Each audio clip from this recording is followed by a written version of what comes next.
अस्सलामुअलैकुम, सुबह खैर। कैसे हैं आप सब लोग? ठीक ठाक हैं? कहीं ट्रैफिक जैम में तो नहीं स्टक हो गए थे? भाई हम सब तो आज ट्रैफिक जैम में स्टक हो गए थे और इतनी बुरी तरीके से स्टक हुए थे कि मुझे लग रहा था पता नहीं मैं पहुंच पाऊंगी कि नहीं पहुंच पाऊंगी, पता नहीं आज हम ऑनियर जा सकेंगे कि नहीं जा सकेंगे। लेकिन अल्लाह का शुक्र है कि सब टाइम पर पहुंच गए और हम आपके सामने अपना शो लेकर हाजिर हैं। अच्छा जी, ये ट्रैफिक जैम का मसला है ना, ये कराची में कब से चलता आ रहा है, ये सॉल्व होने का नाम ही नहीं ले रहा है। लेकिन इस पर क्या बात करें, कितनी बात करें कि भाई कहीं पर भी कोई ट्रैफिक कंट्रोल एहलकार नजर नहीं आता। सुबह सुबह ऐसा होता है कि कोई ना कोई बस, कोई ट्रक खराब होता है, जिसकी वजह से, जिस एक गाड़ी की वजह से पूरी की पूरी 150-200-400 गाड़ियां जो हैं वो पीछे स्टक होती हैं और लोग रश में फंसे हुए होते हैं। और फिर जब आगे जाके वजह पता लगती है तो पता चलता है कि कोई बस खराब थी, कोई ट्रक खराब था। तो ये तो सूरत हाल है। इस शहर का अलमिया जो है वो कुछ इस तरीके से है। लेकिन आगे बढ़ते हैं और इस सूरत हाल की हवाले से मजीद शहर कैद का जो मौसम है वो आपके साथ में शेयर करते हैं। गर्मियां आने वाली हैं, गर्मियां आ गई हैं। मेरे ख्याल में मुझे ऐसा लग रहा है बस गर्मियां आने वाली हैं ऑलमोस्ट, क्योंकि शहर का मौजूदा दर्जा हरारत जो है वो 18 डिग्री सेंटीग्रेड रिकॉर्ड किया गया है और शहर का कम से कम दर्जा हरारत जो है वो 12 से 14 डिग्री सेंटीग्रेड के दरमियान है। आज से ज़्यादा दर्जा हरारत जो है वो 27 से 29 डिग्री तक जाने का इम्कान है। हवा में नमी का जो तनासुब है वो 50% से जो है वो जायद है। शहर में शुमाल मशरिक सिमत से 5 से 10 किलोमीटर की रफ्तार से जो है वो हवाएं चल रही हैं। अच्छा जी, आगे बढ़ते और आपको बताते हैं कि मुकामी और आलमी मार्केट में फ़ी तोला सोने की कीमत में जो है वो कमी हो गई है और फ़ी तोला सोना 25,500 रुपये सस्ता हो गया है। जी हाँ जनाब, जो लोग कह रहे थे कि सोने की कीमतें बढ़ गई हैं, एकदम से सोने की कीमतें जो हैं वो वापस नीचे आ गई हैं। फ़ी तोला सोना 5,11,862 रुपये की सतह पर आ गया है और फ़ी तोला चांदी 9,600 की सतह पर आ गई है। तो ये जो खबरें हैं मैंने आपके साथ में शेयर की, सिटी अपडेट्स मैंने आपके साथ में शेयर की। इसके अलावा जो है जी शहर कैद में क्या हो रहा है, एक भरपूर वीकेंड था, एक बड़ा ज़बरदस्त वीकेंड था। 2 मैचेस थे, एक था जी अंडर 19 और दूसरा था T20। ऑब्वियसली अल्हम्दुलिल्लाह हमने सीरीज़ जो है वो जीत ली और मैं शाहीनों को यही कहूँगी कि इसी तरीके से आगे बढ़ें और ऐसे ही खेलें और यही राइट डायरेक्शन है। और जो कल का मैच था उसमें एक बड़ी ज़बरदस्त जो है वो कहना चाहिए एक्टिविटी परफॉर्म हुई। एक बड़ी ज़बरदस्त जो है वो हैप्पीनेस थी शायकीन क्रिकेट के लिए। बाबर आजम जो है उनको लोग खेलता हुआ देखना चाहते हैं। बाबर आजम के छक्के चौके, उनके फैंस उस इंतजार में रहते हैं। इसके अलावा बाबर आजम से बहुत सारी एक्सपेक्टेशंस है और कहीं ना कहीं कल उन्होंने बड़ी डिसेंट 50 की और सब यही कह रहे थे कि जी बाबर आजम जो है वो थोड़ा स्लो खेले, लेकिन बाबर आजम ने विकेट बचा के रखी, जिसकी वजह से बाकी जो प्लेयर्स आते रहे उनको बड़ा फ़ायदा हुआ। और शेडी ने जिस तरीके से खेला, shady was amazing yesterday. Shady ने जिस तरह से खेले ना, ये कल का जो मैच खेला है बहुत 46 ऑन 19 बॉल्स, अमेजिंग। काश उनका अगर एक और बाउंड्री लग जाता तो फास्टेस्ट जो है वो होती उनकी हाफ सेंचुरी, बट ये हो ना सका क्योंकि हमारे जो प्लेयर्स हैं शायद थोड़ा सा तहम्मुल खो देते। बाबर आजम ने T20 इंटरनेशनल्स में कोहली का सबसे ज़्यादा नेफ सेंचुरीज का रिकॉर्ड जो है वो तोड़ दिया है। पाकिस्तान के स्टार बैटर हैं बाबर आजम। ऑस्ट्रेलिया के खिलाफ जो कल मैच हुआ तीसरे T20 में, एक और नया संगी मील जो है उन्होंने अबूर कर लिया है। So best wishes Babar Azam, इसी तरीके से आप रिकॉर्ड्स तोड़ते रहें, लेकिन थोड़ा सा तेज़ खेलें प्लीज़, थोड़ा सा तेज़ खेलें, क्योंकि हमें चाहिए आपकी बाउंड्रीज, हमें चाहिए आपकी कवर ड्राइव, हमें चाहिए आपकी धुआंधार बैटिंग और इंशाल्लाह जो T20 वर्ल्ड कप में देखने को मिलेगी।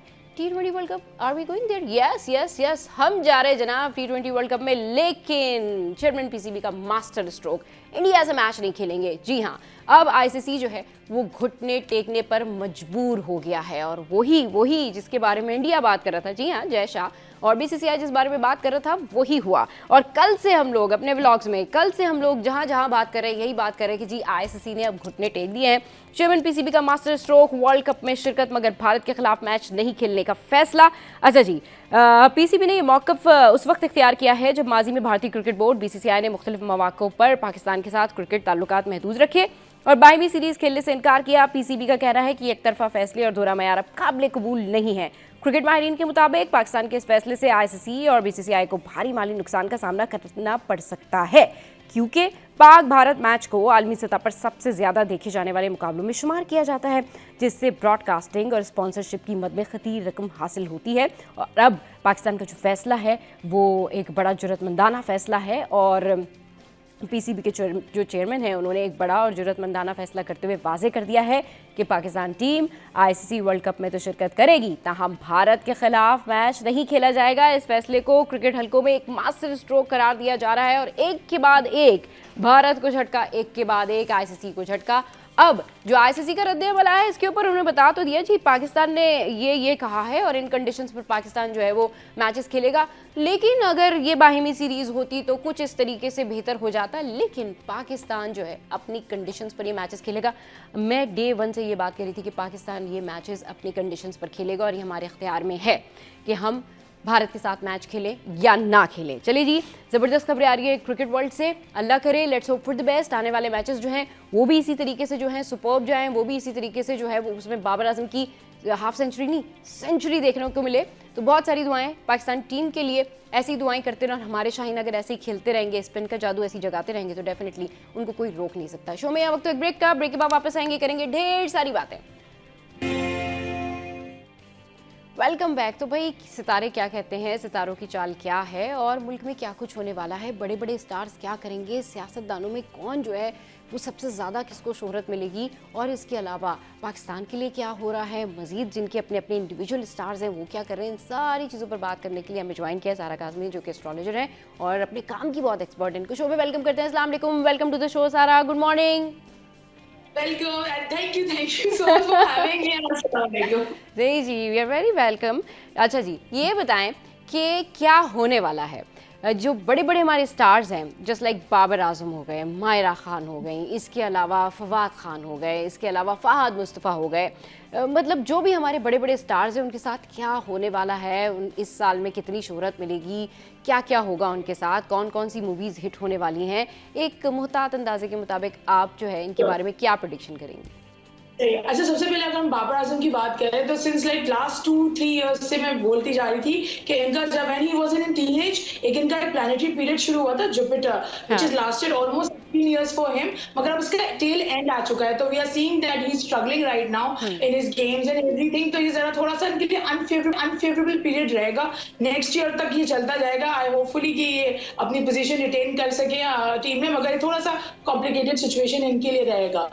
अगर हम बात करें मायरा खान की बात करें तो इट्स अ वेरी अगर इनकी बात करें तो मायरा खान के लिए काफी इंटरेस्टिंग ये रह सकता है ये वाला। आई थिंक मूवीज भी उनकी आ रही हैं तो जरा फर्स्ट हाफ थोड़ा सा डिफिकल्ट, मगर second half will B of this year will be much better इंशाल्लाह for her.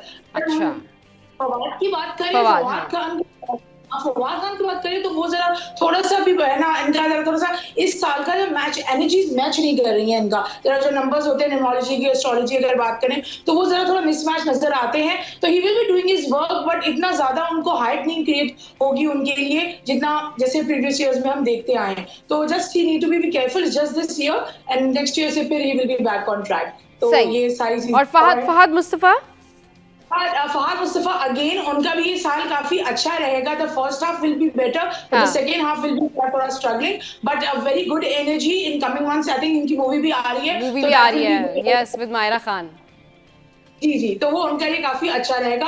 The first half अगर रिलीज हो रही है इसी में तो है ना, it will be a very good year for him as well. And Hania Aamir का भी बता ही देना कि भाई हानिया आमिर की तो वैसे ही माशाल्लाह से इतना सारा कुछ फेमस है, सब कुछ हिट है। वेरी गुड पीरियड, मगर उनका जो पर्सनल जो एक अगर हम बात करें वो थोड़ा सा क्या है ना कॉम्प्लिकेशंस में गिरा हुआ है। तो अगर जैसे अगर वो कभी सुन रही हो तो she can take an advice that not to get into any kind of relationship right now because it tends to struggle. तो ये जरा थोड़ा सा नेक्स्ट 2 इयर्स के बाद इनका काफी और ज्यादा एक और हाइप क्रिएट होगी। मगर फॉर अगर पर्सनल लाइफ बात करें फॉर मैरिज और anything like that that's 2 years after this, जब 2028-29 में जब इनका ईयर शुरू होगा तो वो मैरिज के लिए काफी अच्छा है। फिलहाल प्रोफेशनली शी विल बी ना कहते हैं ना बहुत अच्छा कर सकेगी एंड एवरीथिंग जैसे कंटिन्यू हो रहा है that will be a good year. ठीक है। अच्छा, हम ना एक्लिप्सिस के बारे में भी बात करेंगे कि उसके क्या जो है वो इम्पैक्ट्स हो सकते हैं, लेकिन उससे पहले थोड़ा सा स्टार्स के बारे में बात करते हैं।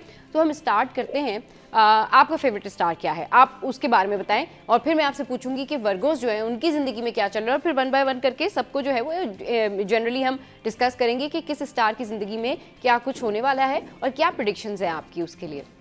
ठीक है? अच्छा, हाँ अच्छा, वन बाय वन हम कर लेते हैं, वो याद हम जल्दी में भी कर लेंगे, ताकि I have not done my readings according to that, but right. Again मैं उनको बता दूं कि ये हफ्ता कैसे उनके हाँ, लिए रहेगा। ये हफ्ता अच्छा, कैसे? ये कमिंग जो एनर्जी है, जो हमारे जब इक्लिप्सेस आते हैं, I hmm. Will cover that as well, कि जब इक्लिप्सेस आते हैं तो टू वीक्स पहले और 2 वीक्स के बाद आफ्टर दैट पोस्ट हाँ। एंड प्री जो पीरियड होता है, उसके अंदर people tend to get very emotional. और ये जो सोलर इक्लिप्स हो रहा है, ये एक्वेरियस साइन में हाँ। हो रहा है, तो एक्वेरियस अच्छा। साइन रिप्रेजेंट करता है नेटवर्क्स को, बिग कंपनीज को, हमारे गेम्स को, हमारी फ्रेंडशिप सर्कल को रिप्रेजेंट करता है। तो लॉट ऑफ कॉम्प्लिकेशंस, थोड़ा सा अभी ये पाकिस्तान के लिए भी जरा थोड़ा सा एक करना काफी, जैसे हमने अनफॉर्चुनेटली एक इवेंट देखा कि इंसिडेंट हुआ इन हम्म। बलोचिस्तान एवरीथिंग, ये we need to be very careful up till May. तो ये हम्म। जरा थोड़ा सा ख्याल रखना है, ये सारे इफेक्ट्स जो एक्लिप्सिस के होते हैं, ये tend to remain there until, जब हम इंडियन लेवल पे, कंट्री लेवल पे बात करते हैं, तो ये अप टू 3-4 मंथ रहते हैं। तो ये जैसे अभी शुरू होगा एक 17 से पीरियड, तो it will last up to 11th of May, mid of May तक हम बात करें, तो ये चीजें हो सकती है, तो जरा थोड़ा ख्याल रखना पड़ेगा। द सही। गुड थिंग इज दैट अगर एरीज से, you want me to start with Aries? बिल्कुल श्योर। हाँ, यू कैन, यस। अच्छा, एटीज की अगर हम बात करें, तो देखिए जरा थोड़े से प्रॉब्लमेटिक टाइम पीरियड में से गुजर रहे हैं, मगर अभी इंशाल्लाह ताला by the end of this week they will start seeing things getting back on track. थोड़ा सा ट्रैवल या थोड़ा सा मॉनेटरी जो गेन्स जो सोच रहे हैं कि वो आ जाएंगे, तो that will be a very good time period for them. तो ये जरा एक पॉजिटिव बात हमने जरा एरीज केयर कर दिया। तो जस्ट ये जरा थोड़ी सी अभी पाइपलाइन में सिचुएशन है, इंशाल्लाह ताला सक्सेसफुल हो जाएंगी जो भी एरीज अपने वर्क कर रहे हैं। सही। देन अगर हम टॉरस की बात करें, तो टॉरस के लिए जरा थोड़ा सा ना एक ऐसा कॉम्प्लिकेटेड टाइम हो सकता है, अगर वो कोई भी इस टाइम अगर कोई भी जैसे होता है ना सिग्नेचर या कोई हम्म। कॉन्ट्रैक्ट करे, तो I would strongly recommend them कि जरा थोड़ा सा अवॉइड कर ले इस हफ्ते, तो that will be much better, कि ये ओके। वीक गुजार के energies will be more clear. Hmm. अगर हम जेमिनी की बात करें, तो they need to be careful while travelling for work specially, कि अगर कोई ऐसा काम होगा, तो अगर बिफोर हैंड ही कोई इन्फॉर्मेशन ले ले, तो दैट विल बी बेटर। ये ना हो कि उनका जो जर्नी है या उनका कोई भी विजिट है, हाँ। That goes to a waste, तो वो सही। जरा थोड़ा सा ख्याल रखिएगा। सही। कैंसर वालों के लिए दे माइट फील, जो कैंसेरियंस है, दे माइट फील थोड़ा सा नॉस्टैल्जिक, दे माइट ना गो बैक, नहीं होता back to the place, childhood place और समथिंग लाइक दैट, थोड़ा सा वो ना लो फील कर सकते हैं, तो they might want to get connected, but they need to be sure कि हर कोई इंसान जो आपके साथ लाइफ में गुजर चुका है, उसको वापस लाने की जरूरत नहीं है, तो जरा उनको इसका ख्याल रखना होगा। सही। देन लियोस की बात अगर हम करें, तो ये जरा फोकस करें इस जो टाइम पे, जो स्टूडेंट्स स्पेशली, हाँ। They should focus on their studies and everything, क्योंकि ओके। एक्सपेक्ट्स और प्लैनेट्स के काफी अच्छे जा रहे हैं, तो if they are pursuing any examination, इंशाल्लाह ताला they will able to clear that thing. Right. Then हम वर्बो की बात करते हैं, देखिए वर्बो जो होते हैं वो जरा परफेक्शनिस्ट की तरफ जाते हैं, थोड़ा अगर कुछ चीज उनके मुताबिक ना हो, तो दे स्टार्ट ब्लेमिंग देमसेल्फ, और they think very critical of themselves, तो वो जरा थोड़ा सा इनको वर्क ऑन करना पड़ेगा। They need to change some habits, कुछ लाइफस्टाइल में मुझे चेंजेस फेवरेबल नजर आ रही है, it's a very right time to manifest. तो मैनिफेस्ट करें कोई भी अच्छी चीज, कोई अच्छी आदत या कोई भी अच्छी एक रूटीन सेट करने के लिए, ये वीक बहुत अच्छा रहेगा उनके लिए। सही। चलें जी, वर्गोस के लिए रूटीन सेट करने के लिए वीक बड़ा अच्छा रहेगा। अगर लाइफस्टाइल में आपने चेंज करना है तो कुछ चेंज कर लें, क्योंकि मौसम भी चेंज हो रहा है, तो सारे लाइफस्टाइल भी चेंज हो सकता है। जी, कैरी ऑन सारा। जो हम लिब्रा की बात करते हैं, तो लिब्रा के लिए they always seeks to find a balance in their life. तो अभी का जो एक ना पोजीशन है, वो जरा थोड़ी सी कॉम्प्लिकेटेड हो सकती है इन देयर लव लाइफ, तो अभी भी कोई भी ऐसे कोई ना ड्रास्टिक चेंज मत लेकर आए, या there something in their mind right now, do not discuss right now, seek a proper timings, कि देखें कि उनके जो पार्टनर जो स्पाउस है, अगर वो जरा अच्छे मूड में तभी करें, वरना थिंग्स माइट वो गो हेवायर, जरा उल्टा ही चीजें हो जाएंगी, तो उसके लिए जरा थोड़ा सा ख्याल रखिएगा। सही। Then we go to Scorpio. Scorpio हाँ। के लिए ये चीजें ट्रांसफॉर्मेशन पीरियड हो सकता है उनके लिए, मगर ये एंजाइटी प्रोन वाला भी है, तो they need to be very careful कि क्या चीज उनको ट्रिगर करती है। थोड़ा सा अगर रिएक्शंस पे अपने ना, जो भी एक होता है ना कि हम बिल्कुल आउटबर्स्ट हो जाते हैं, अगर वो ना करें, तो थिंग्स विल बी बेटर। अंदर से जरा देखिए ना, वो इंट्रोस्पेक्ट करें, that will be better for them इंशाल्लाह। सही। देन सेजिटेरियस की अगर हम बात करें, Sagittarius is a very good sign in terms of fortune, money and everything, तो ये काफी अच्छा है। Use your money to learn something, it's a very good time period if they seek for some short courses या online कोई ऐसी कोई काम, वर्कशॉप्स ऐसे देखें जो एनहांस करें उनके स्किल्स को, it will be a very good week इंशाल्लाह ताला। सही। देन देन हम कैप्रिकॉन्स के बारे में बात करते हैं। कैप्रिकॉन्स का जरा थोड़ा सा अभी टाइम पीरियड जो डिफिकल्ट था वो खत्म हो गया है। They are just on the tail end of it, तो जरा एनर्जीज थोड़ी मिक्सड अप होंगी। तो जैसे इक्लिप्स है ये चीजें, तो उनको जरा थोड़ी हैवी फीलिंग आ सकती है। तो they need to be careful at work place, do not get into arguments with their coworkers and everything. जरा सीनियर से भी बच के थोड़ा सा वीक गुजार ले, तो दैट विल बी बेटर इंशाल्लाह। Then we will go to Aquarius. Aquarius का देखिए, वही मैंने कहा जैसे इक्लिप्स उनके राइट इन द हाउस है, तो सही। राइट और साउथ, तो एनर्जीज काफी हेवी होंगी। They might be having some trouble with their friendships, और कुछ भी सारे फ्रेंड नेटवर्क कुछ ज्यादा उनको ना, जैसे अगर वो सोच रहे एक्सपेक्ट जो कर रहे होंगे ना, उससे ज्यादा उनको नहीं मिलेगा, मतलब कम ही मिलेगा उससे। तो जरा थोड़ा सा हल्का हाथ रखे लोगों के ऊपर, and just give them space for now and चलिए थिंग्स जी, विल गेट एक्वेरियस आपके लिए बेटर। बहुत सारी सजेशन है। अच्छा सारा ये बताएं, ये जो इक्लिप्सेस होते हैं इसके क्या इम्पैक्ट होंगे? और दूसरी बात ये है कि अभी आपको पता है कि T20 वर्ल्ड कप अब जाहिर सी बातें शुरू होने वाला है, उसमें पाकिस्तान की आप कैसे देख रही हैं परफॉर्मेंस? पाकिस्तान डोमिनेट करेगा? पाकिस्तान मैच जीतेगा? क्या ट्रॉफी हमारी होगी इन शॉर्ट? अच्छा, है ना, मैंने फाइनल्स की तो नहीं की है, मगर अभी जो उनकी परफॉर्मेंस, अभी जो मैंने टीम जो देखी थी उसकी रीडिंग जो मैं करती हूँ, they will be performing good. But the thing is that the captain is also going through a very troublesome period. I don't know why, जब भी हमारे कुछ ऐसे इंपॉर्टेंट मैचेस होते हैं, हमारे कैप्टन या वाइस कैप्टन में कुछ ना कुछ, जैसे हम एस्ट्रोलॉजिकली बात करूँ ना, तो हाँ उसके में ना कुछ वियर्ड से कॉम्बिनेशंस बन रहे होते हैं। हाँ। तो होपफुली ना अच्छा खेलेंगे, बट ये जरा थोड़ा सा शुरू के मैचेस में ही माइट स्ट्रगल, बट थोड़ा सा आगे जाके अच्छा इनका हो जाएगा। He just need to have some confidence in himself.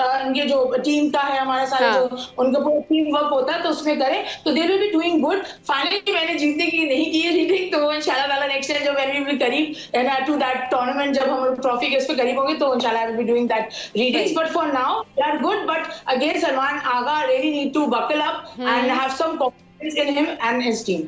चलें जी, बिल्कुल सलमान अली आगा के लिए यही है कि बिल्कुल आपने टेंशन नहीं लेनी है, नर्व्स पे कंट्रोल रखना है, और आप जैसे खेल रहे हैं जम के खेलना है, और अच्छा एक डिसेंट इनिंग जो है वो खेलनी है। अच्छा ये बताएं कि हमारे जो सियासतदान हैं उनके बारे में बताएं कि भाई कैसे देख रही हैं कि सियासी तौर पर ये साल जो है या ये हफ्ता जो है वो कैसा रहेगा पाकिस्तान के लिए, ये बताइए।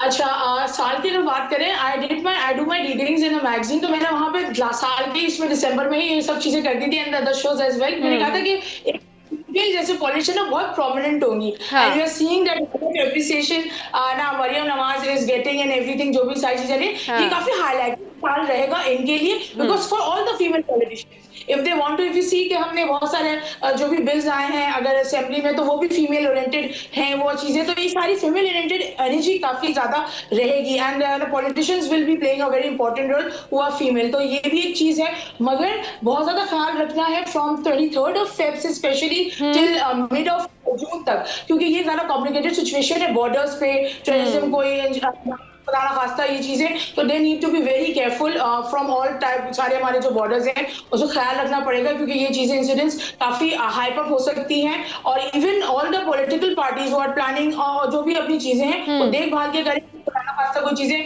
गलत वे में ज्यादा हाइप अप या एक्सलेट ना कर जाए, तो they need to be very careful in that period. चलिए जी, बहुत शुक्रिया सारा, आपने हमें ज्वाइन किया, आपके लिए थैंक्स। और बड़ी ज़बरदस्त बातें हुई, और बात ये थी कि मुझे ना बार बार ये हो रहा था कि मैं सारा से ये पूछ लूँ कि भाई सारा मुझे ये बताएं कि T20 वर्ल्ड कप में जो है वो क्या होने जा रहा है, क्योंकि हर पाकिस्तानी ये चाहता है कि भाई ट्रॉफी जो है वो मिल जाए, लेकिन सारा ने कहा कि नहीं, उसकी रीडिंग्स जो है जब वो T20 वर्ल्ड कप करीब आएगा तो फिर शी विल टेल अस। चलिए जी, बहुत थैंक्स शोभे। वक्त तो एक ब्रेक के बाद जब वापस आएंगे तो फिर मिलवाएंगे आपको नौरीन से, आपकी फेवरेट मेरी फेवरेट। स्टे विद अस।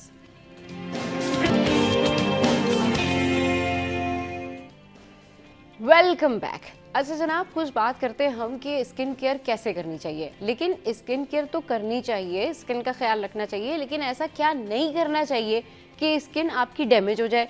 कभी कभी ऐसा होता है कि हम अपनी स्किन केयर कर रहे होते हैं लेकिन पता ही नहीं चलता कि स्किन केयर हम कर रहे हैं या स्किन डैमेज कर रहे हैं, हमें डूज एंड डोंट्स पता ही नहीं होते, करना क्या है और क्या नहीं अप्लाई करना है ये बहुत सारे लोगों को नहीं पता होता। बस किसी ने रेमेडी बताई, फ़ौरन से अप्लाई कर लिया, किसी ने कोई भी बात आपको बताई, आपने फ़ौरन वो चीज़ें जो है वो अपनी स्किन पे अप्लाई कर ली। हर स्किन अलग होती है, हर स्किन की टाइप अलग होती है, उसकी जो सेंसिटिविटी होती है वो अलग होती है। लेकिन लोग क्या करते हैं कि उनको बस ग्लो लाना है, स्किन को फ्रेश करना है, वाइटनिंग की तरफ जाना है, फ़ौरन से जो है वो रेमेडीज़ का सहारा ले लिया, ट्रीटमेंट्स का सहारा ले लिया। तो क्या करना है और क्या नहीं करना है? स्किन केयर पे कोई कॉम्प्रोमाइज़ तो नहीं करना है, लेकिन इसके लिए कैसे केयर करना है, बात करने के लिए हमारे साथ नौरीन मौजूद हैं। Naureen, welcome to the show, good morning. Good morning, beautiful people. How are you? मेरे ख्याल में लोग तो कहेंगे कि वो बिल्कुल ठीक ठाक है और घरों में भी सब खैरियत से ही होंगे। अच्छा जी, नौरीन ये बताएं, डूज एंड डोंट्स क्या हैं स्किन की प्रिपरेशन के लिए, स्किन को बेहतर करने के लिए क्या नहीं करना है? अच्छा, बहुत अच्छा सवाल है सबा आपका। हमें तो बहुत कुछ पता चल ही रहा होता है आजकल, इतनी इन्फॉर्मेशन है। लेकिन हम लोग आज जो बात कर रहे हैं ये एक मेडिकल एडवाइस नहीं है, it is based on totally my experience. और है ना, और इसमें ये होता है कि over the period of time हम लोग समझ रहे होते हैं कि बहुत ज़्यादा फेस वॉश करने से हमारा जो फेस है वो एकदम साफ रहेगा, वो ज़रूरी है। लेकिन ओवर एक्सफोलिएट करना सबसे पहले, कि ज़्यादा फेस वॉश करना और ओवर एक्सफोलिएट करना, यानी स्क्रब्स का इस्तेमाल जो हर स्किन के लिए नहीं होता। तो जैसे ड्राई वेदर है आजकल, तो हम लोग बहुत ज्यादा एक्टिव इंग्रेडिएंट्स भी यूज कर रहे होते हैं। जैसे आजकल ट्रेंड में है कि भाई फला एसिड एसिड्स पे हम लोग खुद ही जो है ना लगा रहे होते हैं। और हमें ये नहीं मालूम कि हर चीज एक दूसरे के साथ मिक्स करके नहीं लगाई जा सकती। जैसे मैं एग्जांपल दूंगी, बहुत फेमस एक्टिव इंग्रेडिएंट है रेटिनॉल। तो रेटिनॉल जो है वो एंटी एजिंग भी है, रिपेयर करता है, ग्लो लाता है, सारी चीजें कर रहा होता है। वो समझने के king of all the ingredients है स्किन केयर में। हाँ, तो रेटिनॉल को ज्यादातर बच्चियां, सबको अभी नॉलेज है, जेनजीज हैं, मिलेनियल्स हैं, हमारी माँ उनकी जो जनरेशन है, ये ट्रेंड देख के ना आप उसको फॉलो ना करें। रेटिनॉल को विटामिन सी के साथ मिक्स नहीं किया जा सकता, क्योंकि विटामिन सी के सीरम्स भी मार्केट में इजीली अवेलेबल है। बेंजोइल पेरोक्साइड के साथ नहीं मिक्स किया जा सकता, जो कि एक्ने के लिए यूज होता है। सैलिसाइक्लिक एसिड एक्ने के लिए यूज होता है। तो ये सारी चीजें मिक्स करके लेयर वाला जो एक ट्रेंड चला था, तो उसको भी हमें फॉलो नहीं करना है। हर एक की स्किन पे you can't paint the picture with brush, यानी एक ही ब्रश से आप पूरी हर एक को जो है ना वो नहीं कर सकते। AHA BHA जो है हमारे एक्टिव इंग्रेडिएंट्स है, ये मिक्स नहीं होंगे। अच्छा, तीसरी चीज जो हमें नहीं करनी है वो ये कि हमें गर्म पानी से अपना फेस वॉश नहीं करना है किसी भी सूरत में। Like we can use lukewarm water, यानी बिल्कुल नीम गर्म पानी। अच्छा नौरीन, ये जो आपने कहा ना कि बिल्कुल नीम गर्म पानी से ल्यूक वार्म वाटर, ये आप अगर यूज कर सकते हैं तो कर सकते हैं। बहुत सारे लोग ये भी कहते हैं, कुछ खवातीन के ये भी तजुर्बात हैं कि जी अगर बहुत ज़्यादा ठंडा पानी भी स्किन पे डालें, या वो जो आइसिंग वाला पानी है या टैप वाटर है, सर्दियों की स्पेशली बात हो रही है, तो स्किन ना बहुत उनको लगता है कि उसमें सेंसेशन हो रही है या पेन सा फील हो रहा होता है। ये कुछ लोगों के साथ कंडीशन होती है। तो अगर कोई जाना चाहता है किसी इवेंट में, तो वो अगर नीम गर्म पानी से, ल्यूक वार्म वाटर से जो है अपना फेस वॉश कर रहा है, तो वो इक्विवेलेंट है ना कि वही जो उसने ठंडा टैप वाटर खोला हुआ है, या कोई फ़र्क पड़ता है? मतलब मुझे आज ना ये कॉन्सेप्ट ज़रा क्लियर करें कि ठंडे पानी से मुंह धोने से कितने फ़ायदे होते हैं, या नीम गर्म पानी जो है वो बेहतर है? और ज़ाहिर है हॉट वाटर तो कोई भी अपनी स्किन पे यूज़ नहीं करता। डिफरेंस क्या है, प्रॉब्लम क्या है, वजह क्या है कि लोग ये नीम गर्म पानी या ठंडे पानी के बीच का सजेशन दे रहे होते हैं कि नहीं जी ठंडा ही पानी हो तो ज़्यादा बेहतर है? हाँ, देखिए, गर्मियों में ठंडा पानी अच्छा लग रहा होता है, वेदर भी देखना है ना हमें मुंह पे, और उसका कोई इफेक्ट भी बुरा नहीं आता। गर्मियों में अगर आप ठंडे पानी के वॉशेस लें फेस पे, तो वो आपको अच्छा ही इफेक्ट दे रहे होते हैं। और कुछ लोग जिनको साइनस है, नजला या सेंसिटिव है, एस्थमेटिक है, उनके लिए ठंडा पानी मैं मना ही करूंगी कि उनको ट्रिगर हो जाएगा नजला और रनी नोज। नहीं, माय क्वेश्चन इज कि क्या ठंडे पानी से मुंह धोने से वाकई स्किन पे ग्लो आ जाता है? ये मतलब ठीक बात है? नहीं, ठंडे पानी से ग्लो का ताल्लुक तो नहीं, आंखें अच्छी खुल जाएंगी, आप जाग जाएंगी सुबह सुबह। अच्छा, लेकिन ये होता है, हाँ, मैं ये कह सकती हूँ कि हाँ, थोड़ी देर के लिए स्किन जो है रिएक्ट करती है टाइटनेस की तरफ, लेकिन वो नॉर्मल है। सुबह उठ के वैसे ही आप फ्रेश होते हैं, आपके चेहरे पे पफिनेस भी होती है। तो ठंडे पानी से ग्लो का तो कोई ताल्लुक नहीं है। आप ये कि आइसिंग करें, आइसिंग अलग चीज है और ठंडे पानी से मुंह धोना अलग चीज है। और ल्यूक वार्म वाटर इसलिए कहा जाता है कि भाई आप बीच का पानी इस्तेमाल करें, कि आप जो है वो दूसरे प्रॉब्लम्स शुरू ना हो जाएंगे। ज्यादा गर्म होगा तो पोर्स खुल जाएंगे, हाँ। और ज्यादा ठंडा होगा तो जाहिर है फिर वो आप फ्रीज भी हो जाते हैं, आपकी जो छोटी छोटी कैपिलरीज होती है ना वो भी टूट जाती हैं। इसी तरह समझा सकती हूँ मैं, सही। स्किन पे वो विजिबल हाँ, होती है। क्योंकि यूजुअली जब भी आप किसी भी जी। एक्सपर्ट से बात करते हैं, ब्यूटी एक्सपर्ट से बात करते हैं, पहला सजेशन यही होता है। तो आज मैंने सोचा कि मेरे व्यूवर्स के लिए आप जरा ये डिफरेंस जरूर बताएं कि जी जो लोग ठंडे पानी से मुंह धो के मेकअप करते हैं हाँ, उनके अंदर स्किन क्या प्रेप वाली डिफरेंस आता बात है। बहुत, हाँ, स्किन प्रेप वाली बात आपने हाँ, अच्छी करी। हाँ, स्किन प्रेप में मैंने ये ट्रेंड देखा था कि सेलिब्रिटीज जो हैं वो आइस डिप लेके और मेकअप ले रहे हैं, तो क्योंकि उन लोगों को फौरी फौरी जो है वो शूट्स करने होते हैं और हाँ, फौरी फौरी आना होता है कैमरे में, हाँ, तो वो क्योंकि उसका इफेक्ट बहुत थोड़ी देर के लिए होता है तो वो उसमें तो चल जाता है, बट या उसमें long that was term my effect point. नहीं है। यस यस यस, हाँ, बिल्कुल। हाँ, लॉन्ग टर्म इफेक्ट नहीं है इसका कि आप आइस डिप लेते रहें और आपको लगे कि हाँ बहुत अच्छा हो रहा है। हाँ, थोड़ी देर के लिए तो फेस अच्छा हो जाएगा, क्योंकि जाहिर है कोई भी आप कोल्ड पैक भी लगाते हैं, कोई चोट भी लगती है, कोल्ड पैक लगाते हैं, तो जो चीज अपनी जगह वहीं फ्रीज हो जाती है। सही। तो इसका ना स्किन पे एक अच्छा इफेक्ट ये आता है कि मेकअप जो है वो बैठता अच्छा है, एब्जॉर्ब हो जाता है। तो इस हद तक तो मैं कहूंगी, लेकिन ये एक रूटीन के तौर पे आई डोंट थिंक इसका कोई लॉन्ग टर्म इफेक्ट है। सही। अच्छा, ये बताएं कि डूज एंड डोंट्स क्या है स्किन केयर के लिए, हमें सबसे पहले क्या चीज़ें करनी चाहिए और स्किन को डैमेज होने से रोकने के लिए हमें कौन सी ऐसी चीज़ें जो स्किन पे अप्लाई नहीं करनी चाहिए। हाँ, देखिए बहुत अच्छा सवाल है सबा। देखिए एक्टिव इंग्रेडिएंट्स का ही मैं बताना चाहूंगी सबको कि ने हमेशा पैच टेस्ट करें।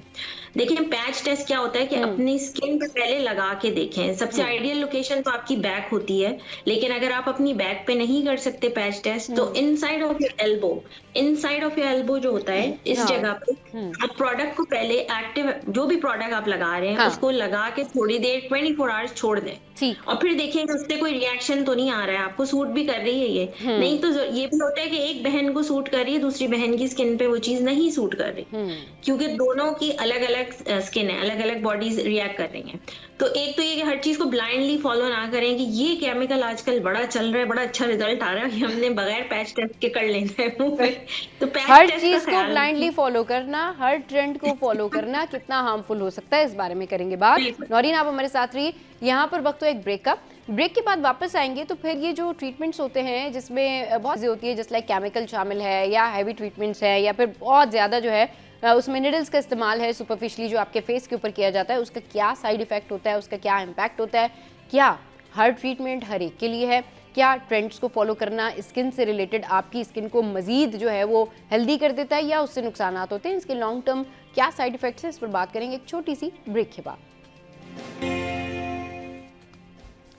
Welcome back.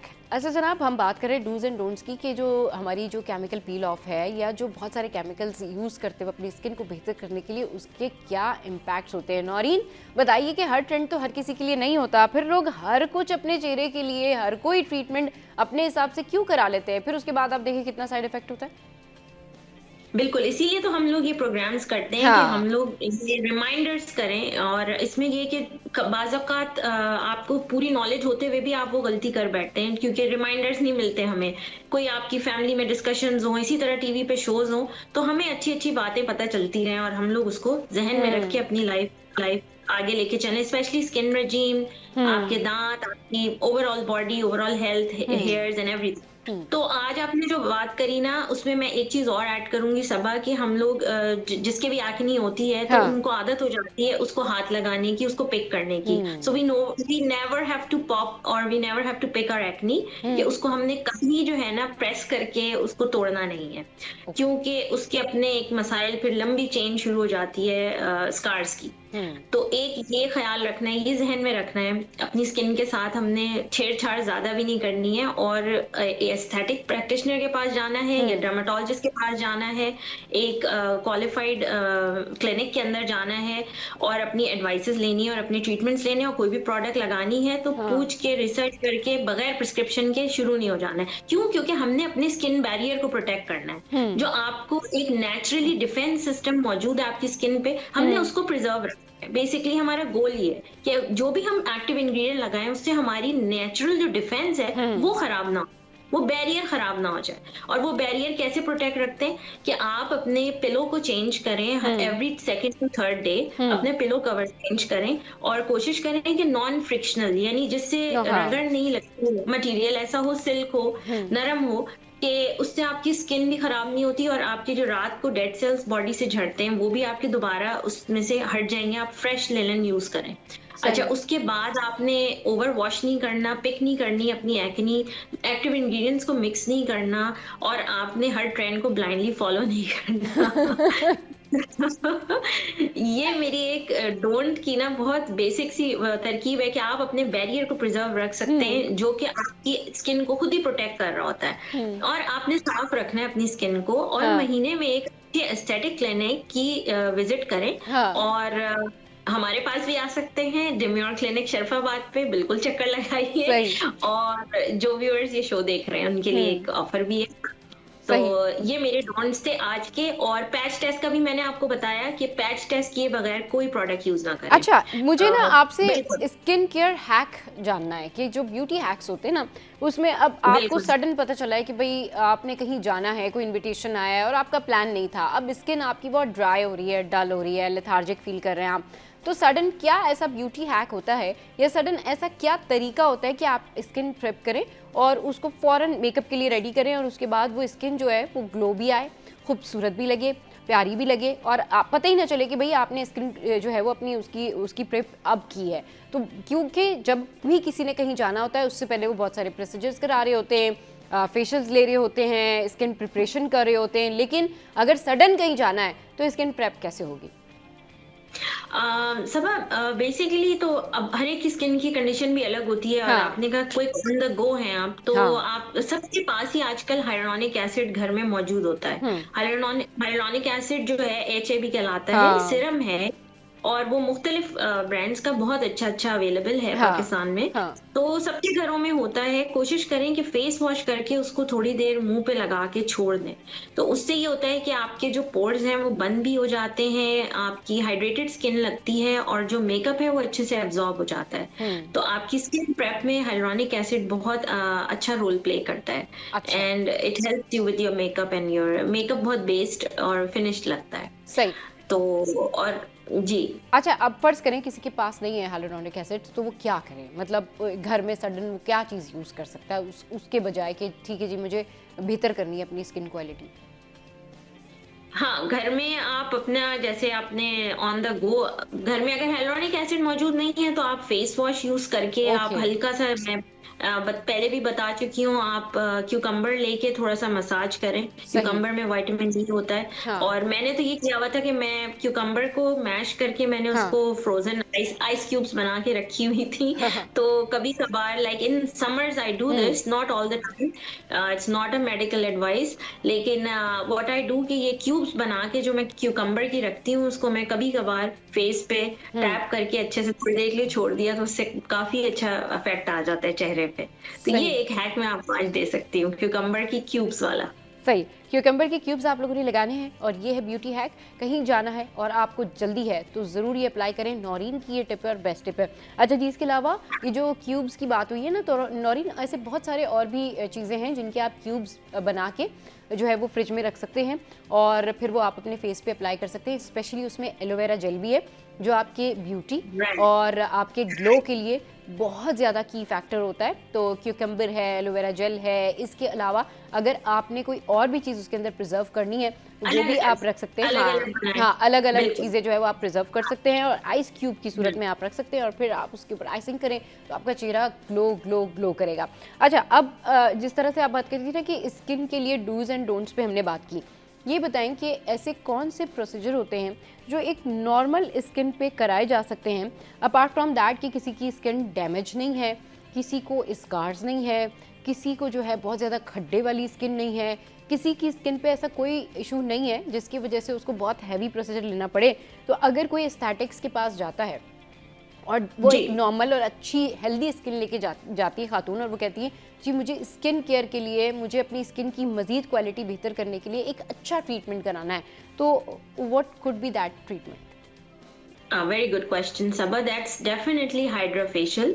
और अब तो इतनी अच्छी मशीन्स, हाइड्रा मशीन्स आ चुकी हैं हाँ मार्केट में कि बहुत अच्छी एक्सफोलिएशन होती है, मेंटेनेंस होती है, ग्लो आता है, डीप क्लेंजिंग होती है, and that is definitely hydra facial, जो कि कस्टमाइज किया जाता है हर एक की स्किन टाइप के हिसाब से। जैसे ओके आपने नाम दिया कि किसी के अगर ये प्रॉब्लम नहीं है, किसी के अगर स्कार्स नहीं है, हो भी प्रॉब्लम तो जरूर एस्थेटिक क्लिनिक हाँ आए, क्योंकि हाँ हाइड्रा फेशियल नहीं is just for because of everybody. That, हाँ क्योंकि जिन लोगों की नॉर्मल और हेल्दी स्किन है ना, वो ये सोचते हैं जी कि जी हमें ज़रूरत नहीं है तो हम क्यों एस्थेटिक्स के पास जाएं, एग्जैक्टली हम क्यों सैलून एग्जैक्टली जाएं, हम क्यों फेशियल हाँ कराएं, या हम क्यों कोई बिल्कुल। प्रोसीजर लें, हम हाँ, क्यों ये माइक्रो वाली नीडलिंग अप्रोच कराएं, हम क्यों मैं समझ केमिकल गई। पील ऑफ करवाएं। हाँ, तो इस वजह से मैं मैंने समझ उनके गई। मोटिवेशन के लिए आपसे पूछा बिल्कुल, कि जिनकी हेल्दी बिल्कुल स्किन सही। है क्या उनको भी हाँ, वहाँ जाना चाहिए एस्थेटिक्स के पास।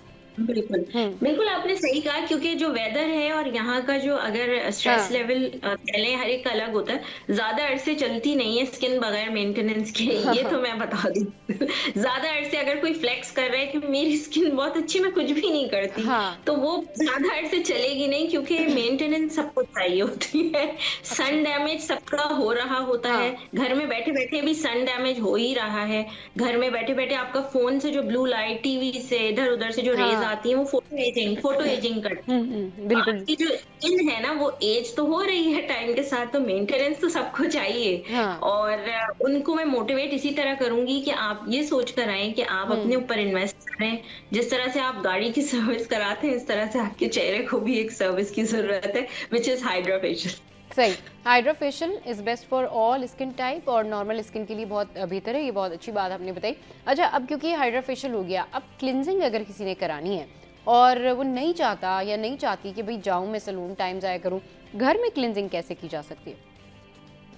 घर में क्लेंजिंग आप बहुत अच्छे क्लेंजर्स सबके पास ही होते हैं। हाँ, अगर आप घरेलू चीजें पूछ रही हैं, हाँ। तो नहीं, वो मैं क्लींजर जी के हवाले से ही पूछ रही हूँ कि घर में क्लींजिंग किस चीज़ से की जा सकती है? बहुत सारे लोग जो हैं, वो ये सोचते हैं कि वो जी वैसलीन के साथ भी स्किन क्लीन कर सकते हैं। नहीं बहुत सारे लोग नहीं ये नहीं सोचते हैं कि वो एक्स्ट्रा ऑयली प्रोडक्ट के हाँ साथ भी स्किन केयर कर सकते हैं। बहुत सारे लोग बिल्कुल ये भी सोच रहे होते हैं कि जी ठीक है, हमारा जो मेकअप रिमूवर है, वही हमारा स्किन केयर प्रोडक्ट भी है, वही हमारा क्लींजर भी है। तो स्किन क्लीन करने के लिए स्पेसिफिकली क्लींजर्स होते हैं, उसकी क्लीनिंग के लिए स्पेसिफिकली प्रोडक्ट्स होती हैं। तो वो कौन सी चीज़ें ऐसी हैं जो यूज़ करनी चाहिए, उसके बाद क्या लगाना चाहिए, सीरम लगाना चाहिए, मतलब थोड़ा सा उस हवाले से बताएं ना, स्किन अच्छा, आप टिप्स पूछ रहे हैं। क्लींजिंग के हाँ, हवाले सबा से। देखिए, क्लेंजिंग तो सबको ये पता है कि क्लेंजर लिखा हुआ होना चाहिए, हाइपो एलर्जेनिक होना चाहिए उस पे लिखा हुआ, यानी कि उससे एलर्जी नहीं होगी। डर्मेटोलॉजिकली टेस्टेड, ये 2-3 चीजें लिखी हुई होनी चाहिए बॉटल पे, तो हम्म आप क्लेंजर खरीदें, ठीक है? हाइपो एलर्जेनिक, डर्मेटोलॉजिकली टेस्टेड और पैराबेन फ्री, हाँ यानी ये वो केमिकल है जो आपकी स्किन को डैमेज करते हैं, सल्फेट्स और पैराबेन्स हो गए। हम्म तो ये चीजें नहीं हो उसके अंदर, वो आप कोई सा भी किसी भी ब्रांड का ले लें, उससे आप क्लेंजिंग करें, मसाज करें, क्लेंजिंग करें, अपना एक्सफोलिएट करके कॉटन पे साफ करें। उसके बाद आप कोई भी अच्छा सा सीरम लगाइए, विटामिन सी लगाइए अगर हम्म आपकी स्किन डल हो रही है, हम्म हाइलुरोनिक एसिड लगाइए अगर आपकी स्किन ड्राई है। और हाइलुरोनिक एसिड तो आप मैं कहती हूँ कि ईयर राउंड लगा सकते हैं और लगाना चाहिए, क्योंकि वो एक बिल्डिंग ब्लॉक होता है आपकी स्किन का, सही। कुदरती तौर पे मौजूद होता है हमारी स्किन में, जो हम्म कि एज के साथ कम होता चला जाता है, तो एजिंग की तरफ उसके अलामात आना शुरू हो जाती हैं। सही। तो इसलिए ठीक। अगर आप हाइलुरोनिक एसिड लगाएं, मैच्योर हाँ स्किन अगर है, हाँ विटामिन सी लगाइए और उसे थोड़ी देर छोड़ दीजिए ना जी अपने जी जी स्किन को, हाँ ताकि वो अच्छे से एब्जॉर्ब हो ठीक। जाए। तो यही स्टेप्स मैं कहूंगी कि आप क्लिनजिंग के बाद अपनी कर से वेस्लीन बिल्कुल यूज नहीं करनी चाहिए, क्योंकि बहुत ग्रीसी होती है, और वेस्लीन करती है कि हम्म वो एक बैरियर इतना थिक ग्रीसी बना देती है स्किन के ऊपर कि हाँ जो नेचुरल स्किन की ब्रीदिंग करने की जो कैपेसिटी है वो खत्म हो जाती खत्म है। हो जाती है वो हाँ। सेंसिटिव एरिया के लिए काफी है कि आपने सही। लिप अगर चलिए क्रैक चलिए, आपके बहुत लिप शुक्रिया क्रैक है। नौरीन, बहुत शुक्रिया, बहुत अच्छी अच्छी आपने टिप्स जो है वो हमारे साथ में शेयर की हैं। और स्किन क्लीन करने के लिए जो है, घर में आपके पास कोई भी फाइन प्रोडक्ट है या घर में ऐसी कोई आपके पास चीज़ें रखी हुई हैं जिससे आप अपनी स्किन क्लीन कर सकते हैं, तो यू कैन डू। चलिए जी, यहाँ पर वक्त हो एक ब्रेक का। ब्रेक के बाद वापस आएंगे, हेडलाइंस ब्रेक के बाद वापस आएंगे, करेंगे ढेर सारी बातें। और आज हम बात करने जा रहे हैं इस हवाले से कि जो लोग ऐसा रिश्ता ढूंढते हैं कि लड़का बहुत अमीर हो, लड़के के पास सारा कुछ हो, पैसा हो, दौलत हो, इनफैक्ट लड़की वाले भी लड़के वाले भी, वो कभी कभी किन मुसीबत में और किन परेशानियों में फंस जाते हैं, इस हवाले से होगी बात एक छोटे से ब्रेक के बाद। Welcome back. भाई रिश्ते मिलना बड़ा मुश्किल है, लेकिन रिश्ते अगर मिल जाते हैं तो लोग बड़े सारे नखरे करते हैं। और बात यह है कि अगर किसी को एक ऐसा रिश्ता मिल गया है जो उसके लिए बहुत अच्छा है तो ये बहुत अच्छी बात है। लेकिन समहाउ क्या होता है कि आपने एक लड़का देखा या आपने लड़की देखी जो कि जिनका फैमिली बैकग्राउंड बहुत अच्छा है, बज़ाहिर वो बहुत ज़्यादा वेल ऑफ नज़र आते हैं, बज़ाहिर बहुत ज़्यादा रिच होते हैं और होते भी हैं, और उनकी जो फैमिली बैकग्राउंड है, उनका जो सारा ओवरऑल सिनेरियो है वो आपके साथ में मैच करता है। और फिर आप कहते हैं जी हमारी बेटी के लिए इससे बेहतर कोई रिश्ता नहीं हो सकता, या हमारे लड़के के लिए इससे बेहतर कोई रिश्ता नहीं हो सकता। यहाँ तक चीज़ें सब ठीक चलती हैं, लेकिन प्रॉब्लम वहाँ आती है जहाँ पर कोई आपको ये शिकायत करता है आके कि जी लड़के का जो एटीट्यूड है, लड़के का जो लाइफ स्टाइल है, लड़के की जो आदतें हैं या लड़की की जो आदतें हैं या लड़की का जो एटीट्यूड है या उसका जो लाइफ स्टाइल है, दैट्स नॉट नॉर्मल। तो फिर ये एक रेड फ्लैग है। फिर डेफिनेटली उनकी मेंटल हेल्थ जो है शायद वो ठीक नहीं है, और इस वजह से कई सारे रिश्ते कई सालों तक सरवाइव करते हैं। लोग रिश्ते निभाने के लिए इन सारे रिश्तों को झेलते भी हैं। कभी लड़का रिश्ता निभा रहा होता है, कभी लड़की छुपा रही होती है, और फिर इस सिचुएशन में दोनों की लाइफ बर्बाद हो रही होती है, या कुछ केसेस में ये बातें सामने भी आ जाती हैं। ये क्या सारी सूरत हाल होती है, इस पर बात करने के लिए हमें ज्वाइन किया है नौशीन हामिद ने, जो कि बहुत ज़बरदस्त स्पीकर हैं, सोशल एक्टिविस्ट हैं और बहुत ज़्यादा अपने काम की जो है वो एक्सपर्ट हैं, थेरेपिस्ट हैं, साइकोलॉजिस्ट हैं। उनको शो में वेलकम करते हैं और फिर पूछते हैं कि भाई इतने दिनों बाद आपने हमें ज्वाइन किया है। Naureen, welcome to the show. Good morning, कैसी हैं? कहाँ थी आप नौशीन? बस सबा, मैं आपका शो देखती रहती हूँ। आप बहुत अच्छे अच्छे टॉपिक्स लेकर आती हैं। आज का भी आपका टॉपिक बहुत इंटरेस्टिंग है। How are you? I am fine. आप बताइए कि टॉपिक्स तो आप हमारी देखती रहती हैं, लेकिन आज के टॉपिक पे जो है वो आपने अवाम को एजुकेट करना है और अवाम को बताना है कि जी ठीक है, एक परफेक्ट रिश्ता मिल गया है, बड़ी अच्छी बात है, लेकिन ये कैसे पता चलेगा कि उस परफेक्ट रिश्ते के पीछे जो कुछ खामियां हैं, लड़का या लड़के की जो मेंटल हेल्थ है वो कितनी काउंट करती है? सबा, वेरी वैलिड टॉपिक। आपने शुरू में बड़ा अच्छा एक किया कि बहुत अच्छे पैसे भी हैं और सब है। The thing is कि मेंटल हेल्थ और फाइनेंशियल ज्यादा पैसे होने से कोई मेंटल हेल्थ का ताल्लुक नहीं है। मनी तो एक करेंसी है, रिसोर्स है, टूल। अगर आपके पास बहुत सारे पैसे हैं तो आपकी relation, I have seen partners जो के बहुत रिच होते हैं but they use money as a tool for power, for dependency, for decision making, and likewise with girls. So आपकी मेंटल हेल्थ म्यूचुअल रिस्पेक्ट पे डिपेंड करती है, और ट्रांसपेरेंसी पे डिपेंड करती है। It's got very little to do with amount of money you have. It's got more to do with your self relationship and the relationship you have with money. So जैसा आपने identify किया, there are so many couples जो related नहीं है, तो वो अपना जो सारी जो उनकी inner conflicts है वो अपने partner पे throw करते हैं, don't align. तो अक्सर से पैसे लेके it's really about what you use money as. एक transparency में use कर रहा है couple, या फिर power चलिए नौशीन, आपकी आवाज़ जो है वो थोड़ा सा फ्लक्चुएट कर रही है, इसको फिक्स करते हैं, उसके बाद फिर जो है वापस आएंगे और फिर यहाँ पर वक्त एक ब्रेक का, ब्रेक के बाद वापस आते हैं तो नौशीन को हम कंटिन्यू करेंगे। Welcome back. अच्छा जनाब, बात हो रही है रिश्तों के हवाले से, बात हो रही है कि एक अच्छा परफेक्ट रिश्ता मिल गया है, लेकिन अगर लड़के या लड़की की मेंटल हेल्थ ठीक नहीं है और वो बहुत सारे ऐसे सर्कमस्टांसेस से गुजर रहे हैं जिसमें उनकी मेंटल हेल्थ भी ख़राब है, उनको साइकोलॉजिकल इफेक्ट भी होते हैं, उनको पैनिक अटैक्स भी आते हैं, उनको बहुत सारी ऐसी चीज़ें होती हैं जो कि फैमिली से हिडन होती हैं, तो फिर क्या किया जाए और ऐसी सूरत हाल में कैसे पता लगाया जाएगा कि लड़का या लड़की उसकी मेंटल हेल्थ कैसी है? इस पर बात करने के लिए नौशीन हमारे साथ है। नौशीन, मैं चाहूँगी कि आप जो डिस्कशन कर रही थी उसको कंटिन्यू कीजिए। जी सबा, I was talking about के ज्यादा पैसे का होने से अच्छी मैरिज स्टेबिलिटी और अच्छी शादी होने की जमानत होने की कोई ताल्लुक नहीं है। So it's how you relate to money. Money एक एजेंसी है जिसमें जो हमें फंक्शन प्रोवाइड करती है। तो कुछ बहुत अमीर हस्बैंड्स होते हैं जो कि अपने वाइफ्स को बिल्कुल पावर ड्रिवन रखते हैं, उनको को डिपेंडेंट रखते हैं, उनको पैसे नहीं देते हैं। इसी तरीके से औरतें भी अब्यूज करती हैं। वो देख रही हैं कि हस्बैंड नहीं कमा सकता है, वो उसके अंदर यही रिसोर्सेज है, but she keeps on pressing for more luxuries. So it has to be about mutual transparency, mutual respect. और जहां तक आपने पैनिक अटैक्स और अदर हेल्थ कंडीशंस की बात की, देखिए सबा ये तो बहुत कॉमन हो गया अभी एवरीबडी। आई थिंक ये जो हमारा स्क्रीन टाइम चल रहा है, जो हमारी सोसाइटल स्टेट है, हर किसी को कोई ना कोई मेंटल हेल्थ इशू है।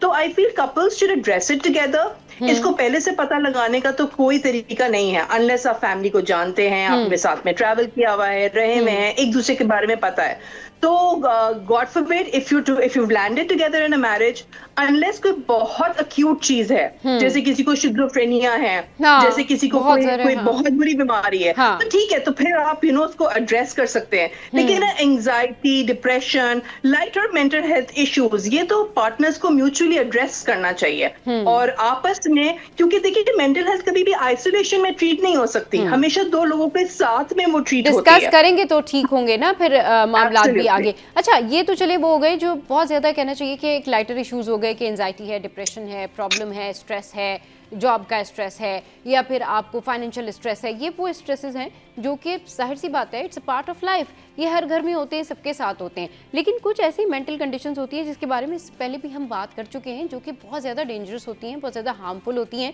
उसमें वो शख्स जो वो हरकतें कर रहा होता है या कर रही होती है लड़की, उसको नहीं पता होता, लेकिन ये सारा कुछ उसका पार्टनर बेयर कर रहा होता है और बाहर वालों को, यानी उसकी फैमिली को या बाकी फैमिलीज को उस बारे में पता नहीं होता। तो ये कितना डेंजरस होता है उस खातून या उस मर्द के लिए जो ऐसे रिलेशनशिप को बेयर कर रहे होते हैं। एक्चुअल में उनको क्या करना चाहिए, एक्चुअल में उनको क्या वाकई डिस्कस करना चाहिए, उनको वाकई ये सोच लेना चाहिए कि ये तो बहुत ज़्यादा खतरनाक चीज़ है, उनको वो रिहैब कराना चाहिए, उनकी हेल्थ के लिए कुछ करना चाहिए, क्या करना क्या चाहिए एक्चुअल में? इसमें सबा इट्स आपने लाइक ये हमारे फैमिली स्ट्रक्चर पे डिपेंड करता है। हमारा एक बहुत अच्छा सिस्टम हुआ करता था क्लासिक एक्सटेंडेड फैमिली का, जो जॉइंट फैमिली होती थी, तो वहां पे पॉइंट्स ऑफ डिस्कशन होते थे। There was a mother in law, there was sisters in law, there were people to talk to and share issues with.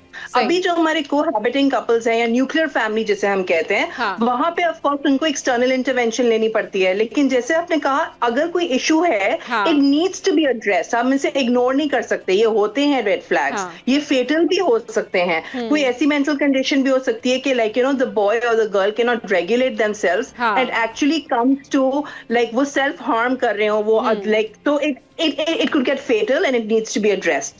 Joint family तो members को बताएं, family intervention लें, और अगर single ले रहे हैं तो फिर आप ये definitely reach out to rehab centers, reach out to mental health activists and get it sorted. सही। अच्छा ठीक है, ये आपने कहा कि मेंटल हेल्थ के लिए बात करनी चाहिए, लेकिन बात वही है ना कि लड़कियां नहीं बताती, लड़के नहीं बताते, यही तो एक इशू है। अगर कोई लड़का है जिसने अपनी पसंद से शादी कर ली है और उसको बाद में पता चलता है कि भाई जो मेरी बीवी है उसकी मेंटल हेल्थ ठीक नहीं है, मेंटल हेल्थ ठीक होने का ये मतलब नहीं है कि उसको स्ट्रेस है, वो परेशान है, वो सैड है, उसको दूसरे प्रॉब्लम्स है। ये एक नॉर्मल प्रॉब्लम्स होते हैं जो सबके साथ होते हैं, चाहे वो लड़का हो या लड़की हो। लेकिन एक ऐसा शख्स जिसको बाद में पता चल रहा है कि मेरी बीवी के साथ ये प्रॉब्लम है, या एक ऐसी लड़की जिसको बाद में ये पता चल रहा है कि मेरे हस्बैंड के साथ तो सिवियर साइकोलॉजिकल डिसऑर्डर्स हैं और इसके साथ तो रहना बड़ा मुश्किल है और मैं इस तरीके से कैसे रह सकती हूँ, मतलब उसकी कई ऐसी आदतें हैं जो कि हार्मफुल हैं। अगर वो कहता है कि जी ठीक है, आपने जो है इस कमरे से बाहर नहीं जाना, या मुझे ये आवाज़ तंग कर रही है, या मेरे साथ आपने ऐसे रहना है, आपने इस तरह करना है, लड़कियां घर में नहीं बताती। बहुत सारे ऐसे रिलेशनशिप सरवाइव करते हैं जिनके बारे में नहीं पता चलता।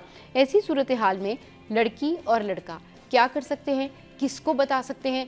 क्या इस तरह की जो सीवियर साइकोलॉजिकल डिजीज़ होती है उसका कोई इलाज होता है? क्या ये कपल्स अच्छे से रह सकते हैं? क्या ये अच्छे से अपनी ज़िंदगी गुजार सकते हैं?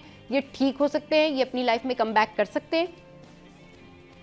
जी सबा बिल्कुल कर सकते हैं। आई थिंक जैसे साइकोलॉजिकल इश्यूज बिल्कुल ऐसे होते हैं कि जैसे आपका कोई एक्सीडेंट हो तो फोबिया है, अब किसी को नहीं पता, लेकिन अगर किसी का फोबिया इतना बढ़ गया है, यानी अगर किसी को फर्ज करे कि लाइट से ही फोबिया है, किसी को किसी इंसान की प्रेजेंस से ही फोबिया है, और वो बाद में किसी लड़के या लड़के को पता चल रहा है, तो वो कैसे सरवाइव करेंगे उनके साथ? ये मैं आपको जी सबा इसके लिए तो प्रॉपर देखिए, it needs proper rehabilitation, proper like इसमें साइकोथेरेपी, साइकोलॉजी, साइकियाट्री, तीनों चीजें इन्वॉल्व होती हैं, जहाँ पे आपको कुछ इन पे मेडिसिन पे रखते हैं, कुछ कंडीशंस में रखते हैं, आपकी प्रॉपर ट्रीटमेंट होती है। All these conditions, be it phobias, be it like acute mental health जो इलनेसेस होती हैं, उन सबकी प्रॉपर क्लिनिकल ट्रीटमेंट्स मौजूद हैं। तो जैसे आपने कहा लाइटर नोट्स की डिप्रेशन, एंजाइटी और डिफरेंट ओसीडीज होते हैं फॉर एग्जांपल, कि नहीं यहाँ नहीं रखो, ऐसे नहीं करो, तो वो तो आप अवॉइड कर सकते हैं, लाइक आप नॉर्मली कर सकते हैं। लेकिन फॉर अक्यूट मेंटल इलनेसेस उसकी तो पूरी क्लिनिकल एक फॉर्मुलेशन है, तो वो फॉर्मुलेशन है। और दूसरी बात ये कि जब आप ऐसे रिश्ते कर रहे होते हैं नौशीन, जब लोग इस तरह के रिश्ते कर रहे होते हैं, तो कुछ तो उनको देखना चाहिए, या कुछ तो उनको लड़के में या लड़की में नोटिस करना चाहिए कि वो यहाँ तक नौबत ना आए, वो किसी गलत रिश्ते को चूज ना करें। हाँ, इसमें सबक देखिए, हम लोग पहले भी शादियां करते थे, तो पहले कोई आंटीज होती थी, पुरानी दाइयां होती थी, वो हमेशा रेफरेंसेस दिया करती थी कि लड़का ऐसा है। हम लोग भी तो बहुत इंटरनेट मैरिजेस करने लगे हैं, बहुत सुपरफिशियल हो गए हम रिश्तों को लेके, कि बस कॉस्मेटिक्स और ऑप्टिक्स अच्छे लगने चाहिए। So you have to like, हमेशा कोई फैमिली बैकग्राउंड देखा जाता है, पर्सनालिटी देखी जाती है। So I think money and cosmetics have become the drivers of relationships of getting married. It has to be beyond that. तो आप अपने जो कोर आपकी फैमिली देखें, उनकी हिस्ट्री देखें, तो ठीक है, शाज़ो नादिर कोई केस निकल आता है, लेकिन अगर आप सही से छानबीन करें और आप अपना रिश्ता करें, तो होना नहीं चाहिए। और अगर हो तो उसे फौरन डे लाइट में लेकर आए, उसको छुपाएं नहीं। और जैसे आपने कहा लड़कियां बताती नहीं है, तो ये भी एक, तो वो बताती नहीं, और अगर वो बेचारी बता देती हैं तो फिर उनको सब लोग मिलके उनको बिल्कुल गैस लाइट कर देते हैं कि अच्छा तुम्हें ऐसा लग रहा है, ऐसा तो नहीं होगा।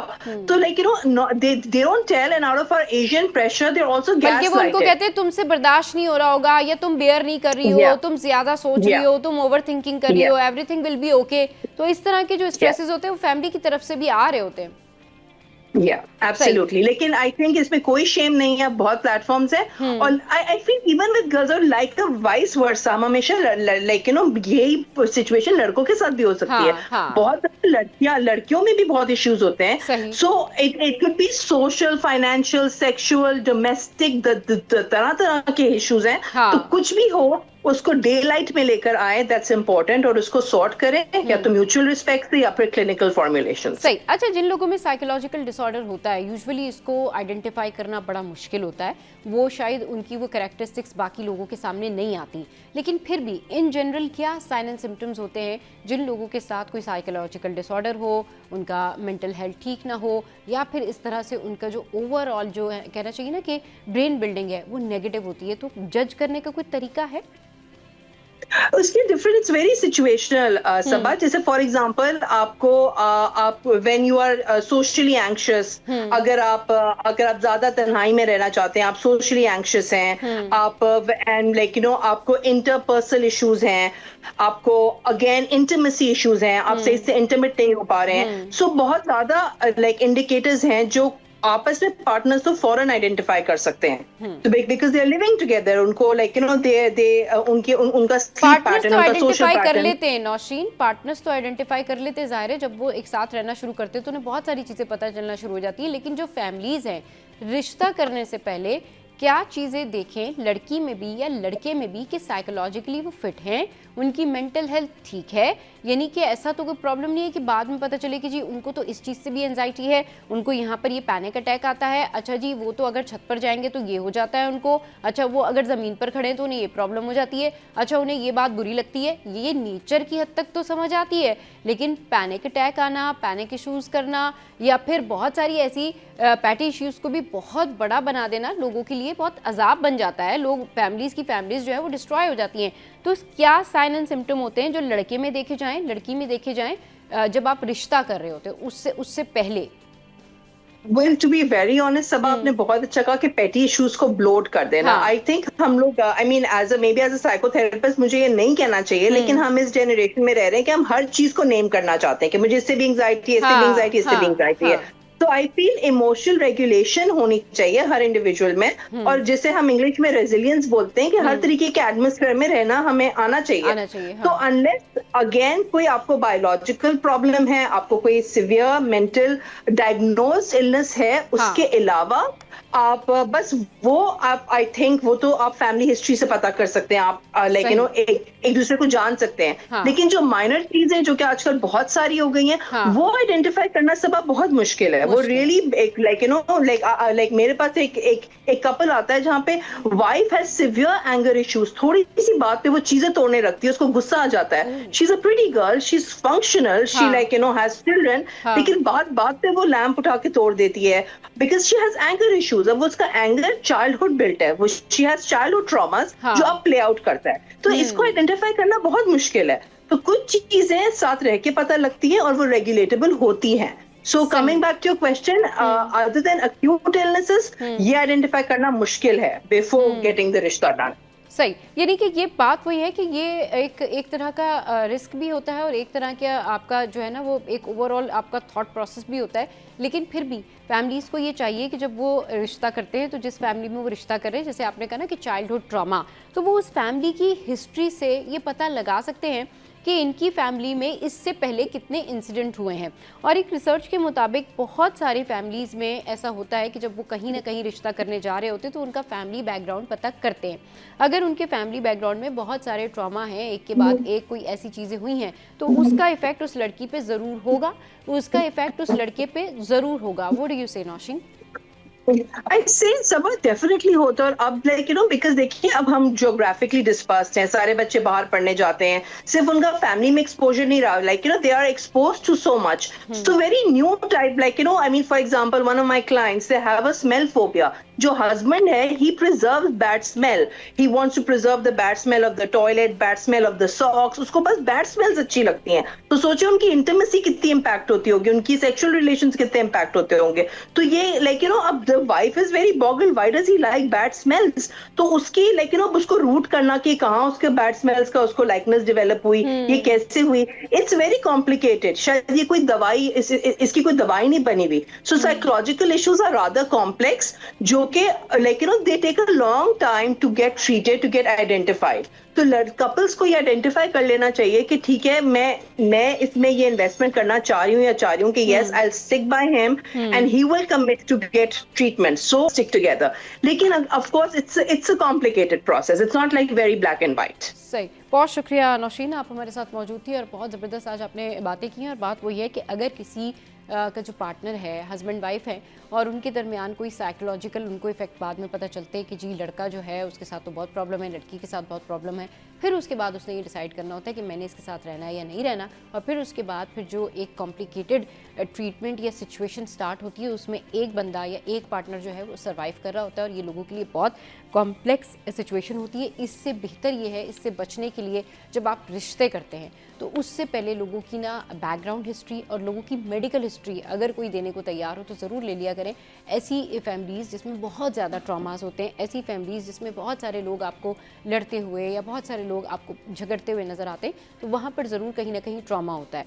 बात यह है कि सारी फैमिलीज़ लगभग एक जैसी होती हैं, लेकिन इसमें कई कुछ बच्चे या कुछ लड़के लड़कियाँ उनके साथ ये प्रॉब्लम होती है, उनके साथ ये केसेस होते हैं कि वो मेंटली अनफिट होते हैं और वो अपने साथ दूसरे की ज़िंदगी भी बर्बाद करते हैं, दूसरे की फैमिली की भी बर्बाद करते हैं और फिर ये रिलेशनशिप जो है ना वो प्रोलॉन्ग होते हैं और उसका लोगों को बहुत नुकसान होता है। तो अपनी हेल्थ बचाइए, अपनी फैमिलीज़ को बचाइए, ज़रूर अच्छे जो है वो घरों में रिश्ते देखें, ज़रूर अच्छे लोगों को मिलें और हर इंसान का हक है कि वो अच्छी जगह शादी करे, लेकिन मेंटल हेल्थ जो है उसके ऊपर भी आपने फोकस करना है। वो ज़रूर आप सोचें कि वो आपने देखना है, आइडेंटिफाई करना है और अच्छी तरह छानबीन करनी है। शो में यह वक्त तो एक ब्रेक का, ब्रेक के बाद वापस आएंगे तो फिर आज हम आपको बताने जा रहे हैं कि जो नेल आर्ट हैं वो कौन से अब इस वक्त मौजूद हैं और ट्रेंडी नेल आर्ट जो हैं वो कौन से हैं। और आज मैं भी पूछूंगी, ज़रा हमारे साथ एक्सपर्ट हमारी मौजूद होंगी नेल आर्टिस्ट ज़ैनब, उनसे कि भाई किस तरह से जो है वो नेल पेंट किए जा सकते हैं, किसी तरीके से अपने नेल को जो है वो उसकी एम्बेलिशमेंट की जा सकती है। So will take a short break है, stay with us.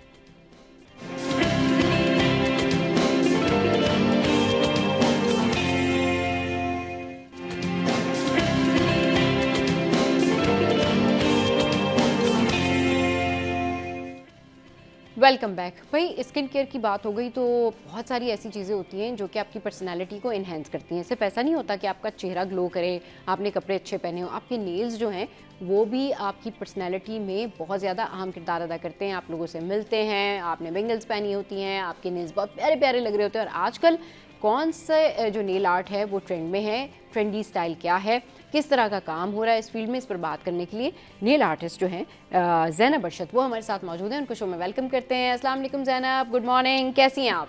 Good morning, how are you, कैसी हैं आप? ठीक है, मैं बिल्कुल ठीक ठाक। ज़ैनब ये बताइए कि आजकल जो ट्रेंड्स हैं वो क्या हैं, किस तरीके से जो है नेल्स के ऊपर काम हो रहा है, और ख़वातीन जो हैं acrylic and all that in तमाम तर चीज़ों को जो है बहुत ज़्यादा पसंद करती हैं, और हर कोई ना ये ढूंढ रहा होता है सोशल मीडिया पर कि भाई कौन सा नया ट्रेंड है जिसको हमने फॉलो करना है और किस तरह से फिर हमने जो है वो अपने नेल्स जो है उसकी एम्बेलिशमेंट करनी है। जी अच्छा Saba, thank you so much for having me on your show. अच्छा, हम ट्रेंड्स की अगर बात करें, ट्रेंड में आपका जो क्लासिक फ्रेंच होता है, लेकिन जो होता है कि वो तो चलता ही आ रहा है, उसकी तो एक क्लास ही अलग है। लेकिन आजकल कैट आई नेल्स बहुत ज्यादा इन है।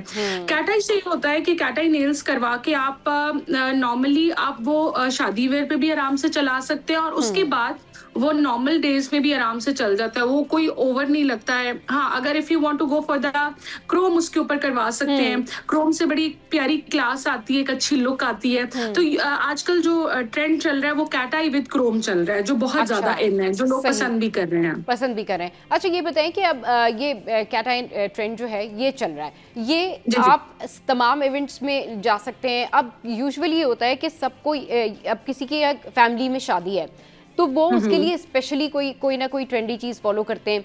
व्हाट डू यू सजेस्ट कि ये कैट आई ट्रेंड जो है for the nails, for the nail art, ये मतलब सब चीज़ों के ऊपर चल जाता है? शादी में जाएं, इवेंट पे जाएं, कॉन्सर्ट आपके में पास जाएं? फिर दो ऑप्शन होते हैं सबा। अगर आप कैट आई नेल्स करवा रहे हैं, फॉर एग्जांपल एक ब्राइड की मैं अगर बात कर रही हूँ, एक ब्राइड है, उन्होंने कैट आई नेल्स कराए हैं मेहंदी पर, ठीक है। बारात पे वो ऊपर से अगर जेल नेल पेंट लगाएंगी रेड कलर का, whatever colour she wants to have, तो वो कोई भी कलर लगाएंगी। वलीमे वाले दिन वो कलर रिमूव करेंगी तो उनके पास ऑलरेडी नीचे कैट आई रहेगा। तो जेल में आपका ये भी बड़ा फायदा होता है कि आपने कैट आई करवा लिया है, फ्रेंच करवा लिया है in gel, not in regular nail paint. अगर आपने वो करवा लिया तो आप रिमूव करेंगी तो एक दिन आप आप जो ब्राइड्स होती है वो नॉर्मली तैयार हो रही थी, उनका पैकेज होता है सैलून पे पूरा, तो they can ask them to put the red nail paint और कोई भी नेल पेंट कलर का, और वलीमे पे फिर अगेन वो कैट आई ही रख सकती है। तो कैट आई का ये भी बड़ा फायदा होता है, वो बड़ा क्लासी लुक आता है, ओवर लुक नहीं आता है उसमें। अब वो वाला पुराना दौर चला गया जिसमें आपने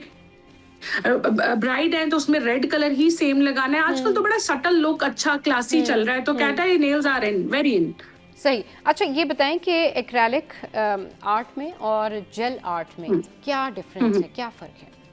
अच्छा, यहाँ पे ये आपने बड़ा अच्छा सवाल किया है मुझसे।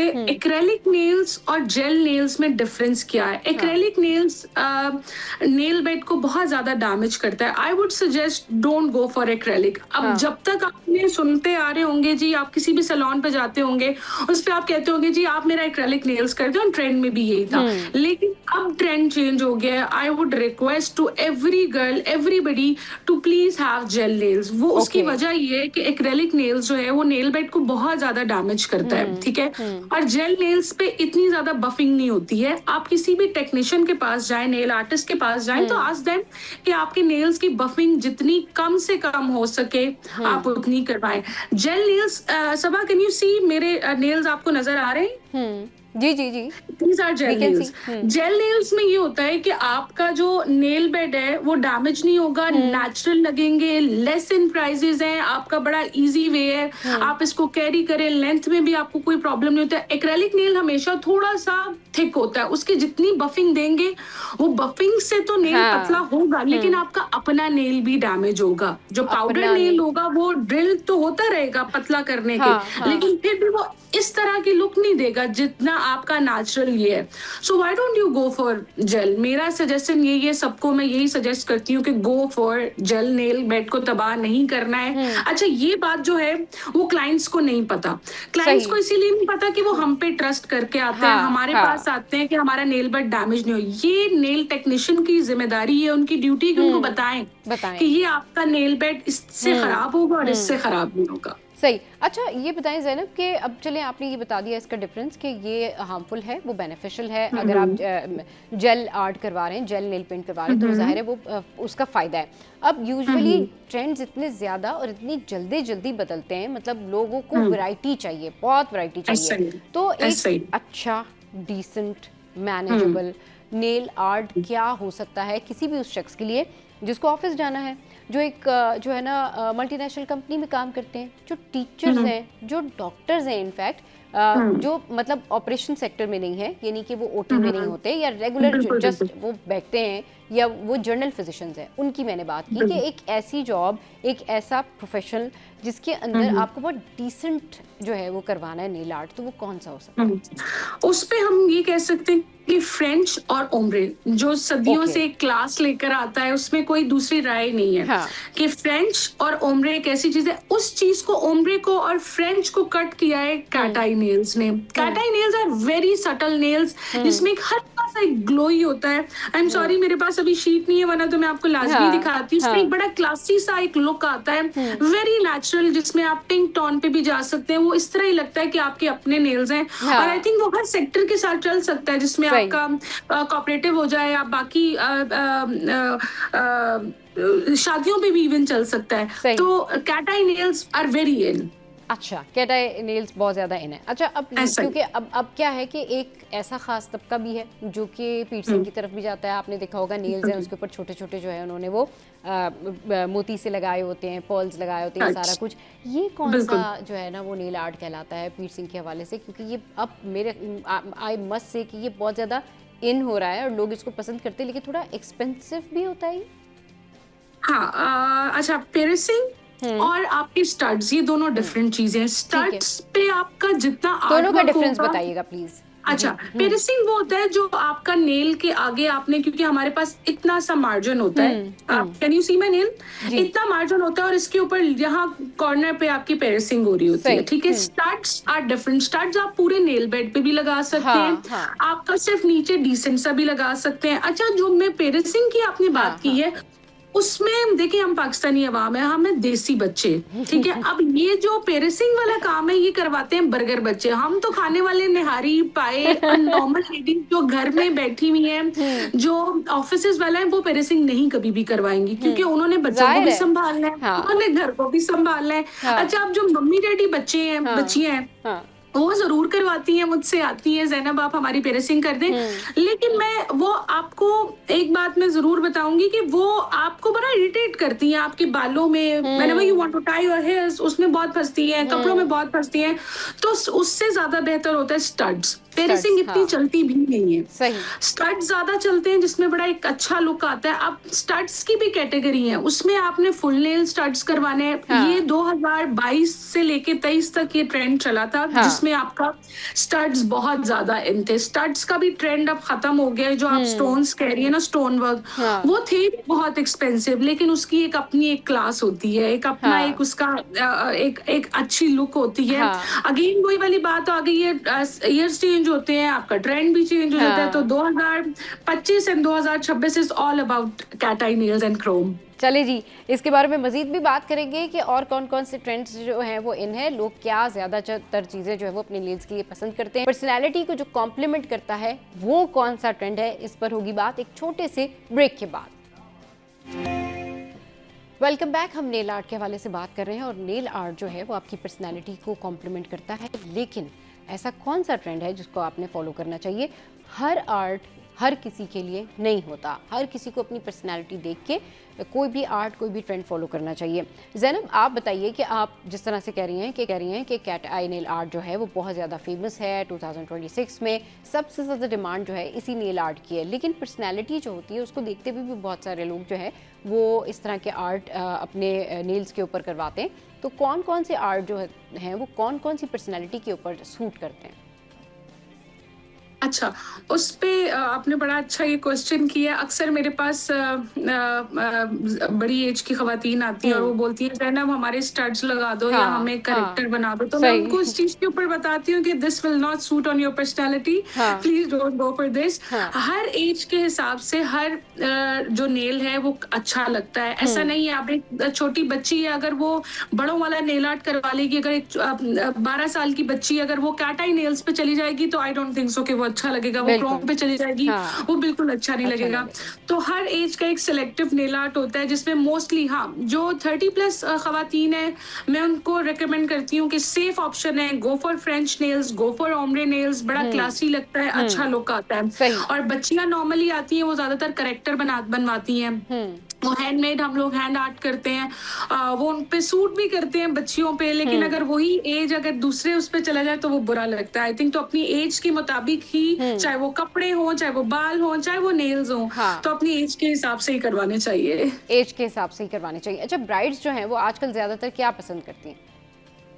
अच्छा, ब्राइड्स पे वो पुराना दौर चला गया जिसमें आप रेड लहंगा पहन रहे हैं तो आपने रेड नेल्स ही लगवाना। सही। तो वो पुराने वाला दौर चला गया। अगेन ब्राइड्स पे भी कैट आई बहुत चलते हैं, लेकिन सही। फिर मैं ये सजेस्ट करूंगी कि अगर कैट आई इतना ज्यादा जिस तरह इन है, हाँ। तो हर नॉर्मल लड़की ने भी करवाया हुआ है, खवातीन भी करवा रही हैं, तो ब्राइड्स के लिए मैं ये फिर रेकमेंड करूंगी कि आपका जो क्रोम के साथ फ्रेंच है ब्राइड्स पे वो हाँ, अच्छा, क्योंकि ऑलरेडी मेहंदी इतनी लगी हुई होती है ब्राइड्स पे, हाँ। तो उनपे बहुत ज्यादा हैवी नेल नहीं अच्छा लगेगा। आपका जो नेल बेड है, जो बेस होना चाहिए, हाँ। वो that should be very lighter, अच्छा। ताकि आपका हाथ उठ के आए, आपकी उंगलियां इनहैंस हो, आपके नेल्स इनहैंस हो। नेल्स इनहैंस हो। अच्छा, यूजुअली अब किसी ब्राइड ने, किसी की शादी है, किसी ने आपको कांटेक्ट किया या किसी भी नेल आर्टिस्ट को कांटेक्ट किया कि भाई मुझे एक्रेलिक कराना है, मुझे कैट आई नेल पेंट करवाना है, मुझे इस आर्ट के से रिलेटेड जो है वो अपने नेल्स के ऊपर काम करवाना है, कितने दिन पहले उसको आना चाहिए?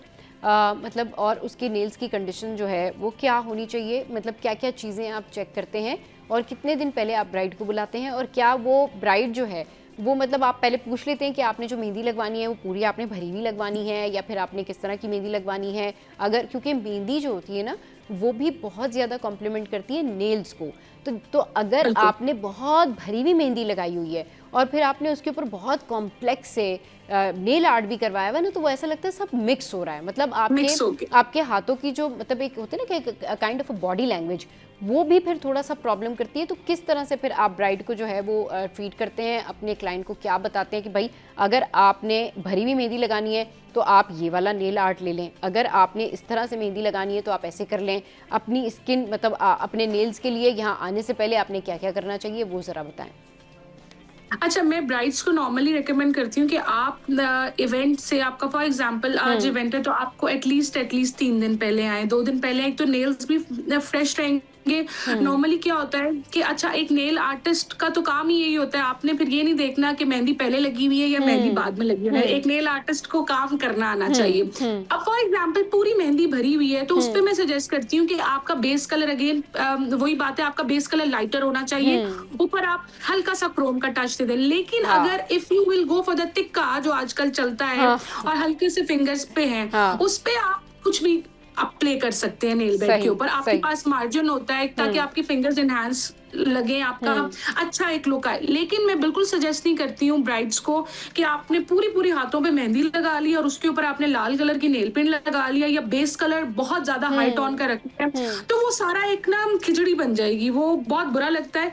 मेरा हमेशा से ही होता है, मैं शेप्स पे भी बड़ा काम करती हूँ ब्राइड्स की। अगर फिंगर चबी है तो मैं फिर आपका कॉफिन नेल्स का, जैसे ये कॉफिन नेल्स है। अच्छा, मेरी सबा जो फिंगर है वो थोड़ी सी लंबी है, तो मैं उसके ऊपर ना अब बहुत ज्यादा लॉन्ग लेंथ पे जा नहीं सकती, वो बहुत ज्यादा आर्टिफिशियल लगता है, बहुत फेक लगता है। तो जो चबी फिंगर्स होती हैं उसके ऊपर हम रेकमेंड करते हैं कि go for the almond shape. Almond shape natural पे जाए, क्लासी लगता है, अच्छा लुक आता है, क्लासी लगता है। क्योंकि ज़ैनब यूजुअली होता है कि अगर आपका जो नेल आर्टिस्ट है, अगर उसको नहीं पता कि आपके ऊपर क्या अच्छा लगेगा, किस हाथ की क्या शेप है, किस पे कौन से जो है ना वो स्टाइल का लगना चाहिए, नेल पेंट क्या होना चाहिए, तो फिर ये ना एक डिजास्टर हो जाता है कि आप देखें वो लोगों के हाथ बुरे लगना शुरू हो जाते हैं। मतलब उन्होंने ऐसा लगता है कि जैसे सारी चीजें अपने हाथ के ऊपर ही फेंकी हुई हैं और वो फेक लगने लग जाते हैं। कुछ नेल्स इस तरह से भी होते हैं कि वो बहुत फेक लग रहे होते हैं, वो ऐसा लगता है कि डिटैचमेंट है, ये हाथों के साथ कॉम्प्लीमेंट नहीं कर रहे हैं, तो वो बिल्कुल नेचुरल भी लगे। इसका काम है सबा कि आपको गाइड करना है किस तरह आपके कौन से हाथ पे कौन सा शेप अच्छा लगेगा, आपकी पर्सनैलिटी पे।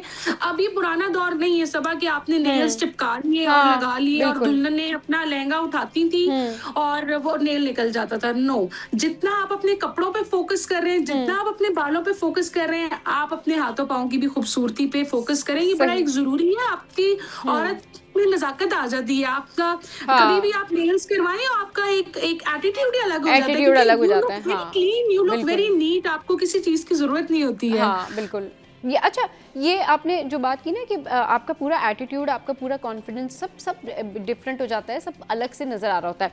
अच्छा, वहाँ पर मैं ये पूछना चाहूँगी आपसे कि आपने कहा कि ब्राइड्स को आप देखते हैं कि भाई वो किस तरीके से आते हैं और फिर उसके बाद आप उनको सजेस्ट करते हैं।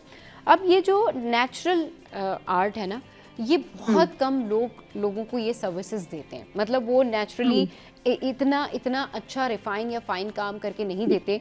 यूजुअली लोगों को नेल्स में प्रॉब्लम शुरू हो जाती है। Sometimes they got infected, sometimes they got different complaints. So आपके पास लोग क्या कंप्लेन लेकर आते हैं अगर कभी कुछ ऐसा हो जाए, या यूजुअली अगर इसको मिसट्रीट किया जाए, अगर इसको अच्छे से ना किया जाए, तो लोगों को क्या इससे जो है ना इफेक्ट होता है, क्या कंप्लेंट्स होती हैं लोगों की?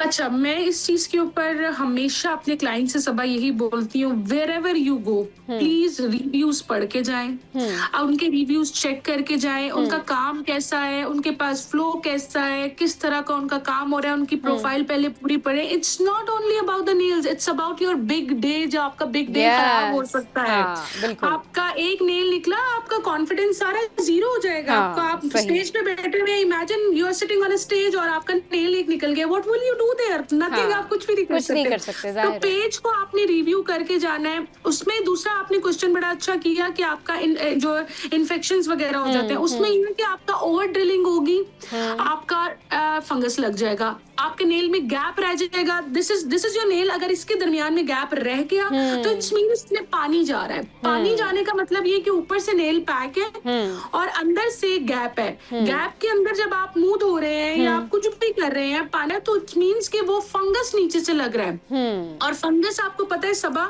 1 साल से 2 साल लेता है फंगस नेल खत्म होने में, वो भी कंप्लीटली नहीं जाता। It will take so long, like 2 साल 3 साल लग जाते एक फंगस नेल को ट्रीटमेंट देते हुए। तो बी केयरफुल, आपने बड़े ध्यान से जाना है। मेरी सबसे ये रिक्वेस्ट है, पहले उनके रिव्यूज पढ़ें, पहले उनका काम देखें कि अच्छा काम है या नहीं है। सेम विद द लैशेस में इंशाल्लाह हम अगला जब भी कभी भी बात होगी हमारी, हम लैशेस पे भी जरूर बात करेंगे कि आपका नेल बेड तो इतना सा है, इतना सा नेल बेड होता है, आपको ग्रो होता है, वो कट होके खत्म हो जाएगा। लेकिन मैंने अक्सर क्लाइंट्स को देखा है जो लैशेस के लिए चले जाते हैं। आप गलत जगह पे लैशेस के लिए गए हैं, that means your eyes is gone, आपकी आंख खराब हो गई है। तो प्लीज हमेशा रिव्यूज पे फोकस करें, उनको पढ़ के जाएं, उनका कितने सालों का एक्सपीरियंस है। अब वो पुराना दौर चला गया, आए जी लगा लिया, चिपका लिया, खत्म। नो, पूरी आपने डील लेकर जानी है, अपना होमवर्क करके जाना है, अपना होमवर्क करके जाना है। और बात वही है ना कि लोग क्या करते हैं कि वो जो भी उन्होंने देखा, किसी का कोई भी पोस्ट देखा, किसी के भी बहुत ज़्यादा उन्होंने देखा कि थोड़ी बहुत लाइक्स हैं, तो वो वहाँ पे जाते हैं और ट्रीटमेंट कराते हैं। फिर उनको ज़रूर कोई ना कोई प्रॉब्लम होती है, साइड इफेक्ट होता है, क्योंकि जो ब्राइड्स हैं या किसी की शादी है वो उसका मेन डे है। अगर उस दिन या उससे 2 दिन पहले या 1 दिन पहले उसके नेल्स में प्रॉब्लम होगी तो जाहिर सी बात है उसकी तो पूरी बॉडी लैंग्वेज चेंज हो जाएगी, उसका मूड खराब हो जाएगा। और आपने यही ध्यान रखना होता है कि आपने अपना कोई भी ब्यूटी एक्सपर्ट अगर सिलेक्ट करना है तो वो आप देखें कि वो बेस्ट होना चाहिए, एटलीस्ट वो इतना एक्सपर्ट होना चाहिए कि वो कम से कम आपको नुकसान ना पहुंचाए। फिर आपने अगर नेल आर्टिस्ट चूज करना है तो फिर उसको देख के आपको चूज करना चाहिए कि वो बाकी क्लाइंट्स के साथ कैसा है और वो उसका कितना और वो कितना एक्सपर्ट है। ये आपने बिल्कुल ठीक कहा। बहुत शुक्रिया ज़ैनब, आप हमारे साथ मौजूद थी और बहुत ज़बरदस्त आज आपने जो है वो हमें बताया नेल आर्ट के बारे में कि क्या करना चाहिए, क्या नहीं करना चाहिए, और कौन सा जो नेल आर्ट है वो बहुत ज़्यादा इन है। और इसमें जो बात वही है कि आप ज़रूर अपने शौक़ को फॉलो करें, ट्रेंड्स को फॉलो करें। आप चाहते हैं, जैसा चाहते हैं वैसा आप सजें, संवरें, बने, तैयार हों, लेकिन उसके साथ साथ आपने जो है ये भी देखना है कि आप जिस एक्सपर्ट के पास जा रहे हैं, जिस ब्यूटिशियन के पास जा रहे हैं, जिस एस्थेटिक क्लिनिक पे जा रहे हैं, वो लोग एक्सपर्ट हों, उससे आपको, आपकी स्किन को, आपकी पर्सनालिटी को कोई डैमेज ना हो। शो का टाइम जो है वो एंड अप हो गया। आज के शो से फिलहाल इतना ही। आज के शो का फीडबैक ज़रूर दीजिएगा हमारी सिटी 21 की ऑफिशियल साइट पर, फेसबुक पर ज़रूर बताइएगा। इसके अलावा हंसते रहिए, मुस्कुराते रहिए और देखना मत भूलिए। Keep watching City at 10।